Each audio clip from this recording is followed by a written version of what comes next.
প্রতি বছরের মতো এবারও বর্ষসেরা দেশ নির্বাচন করেছে দ্য ইকোনমিস্ট। ২০২৪ সালে বর্ষসেরা দেশ হিসেবে এবার বাংলাদেশের নাম ঘোষণা করেছে আন্তর্জাতিক এই গণমাধ্যম। দ্য ইকোনমিস্টের প্রকাশিত প্রতিবেদন থেকে এ তথ্য জানা যায়।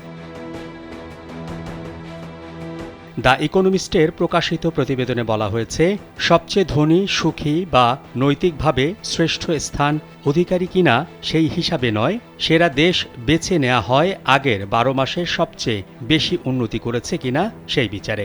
এবারে সেরা দেশ বেছে নেয়ার ক্ষেত্রে চূড়ান্ত তালিকায় ছিল ৫টি দেশ। বাংলাদেশ ছাড়াও সিরিয়া, আর্জেন্টিনা, দক্ষিণ আফ্রিকা ও পোল্যান্ড রয়েছে এই তালিকায়। বাংলাদেশের একমাত্র মাল্টিন্যাশনাল টাইলস ব্র্যান্ড আরএকে সিরামিক্স। শেষ পর্যন্ত বাংলাদেশকেই বেছে নেওয়া হয়। বাংলাদেশের সম্পর্কে বলা হয়েছে, আমাদের এবারের বিজয়ী বাংলাদেশ, যারা এক স্বৈর শাসককে উৎখাত করেছে।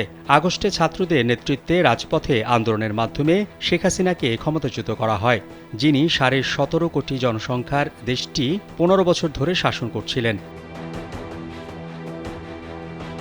দেশের স্বাধীনতার হিরোর এক কন্যা হিসেবে তিনি একসময় অর্থনৈতিক প্রবৃদ্ধির নেতৃত্ব দিয়েছিলেন, কিন্তু পরবর্তীতে তিনি দমন শুরু করেন, নির্বাচনে কারচুপি করেন, বিরোধীদের কারাগারে পাঠান এবং নিরাপত্তা বাহিনীকে আন্দোলনকারীদের ওপর গুলি চালানোর নির্দেশ দেন।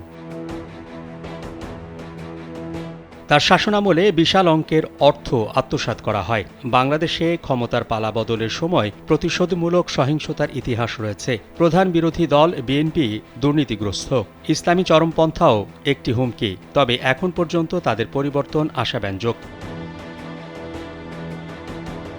শান্তিতে নোবেল পুরস্কার জয়ী মোহাম্মদ ইউনূসের নেতৃত্বে সেখানে রয়েছে একটি অস্থায়ী সরকার, যা ছাত্র, সেনাবাহিনী, ব্যবসায়ী ও নাগরিক সমাজের সমর্থন পেয়েছে।